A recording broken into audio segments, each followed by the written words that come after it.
Das kann man auf dem Fußballfeld und an einer Beerdigung sagen. Kavi. Du Hurensohn!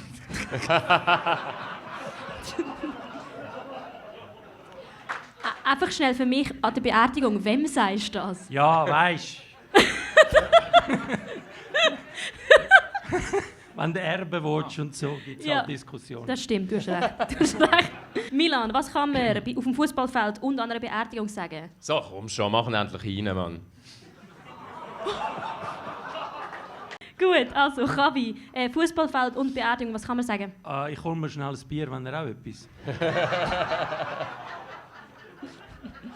Milan, Fußballfeld und Beerdigung. Ja, nichts mehr. Joso?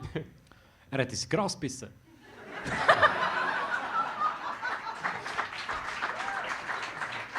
Kavi, hast du noch einen? Er ist immer im Abseits gestanden. Oh, poetisch. Oh.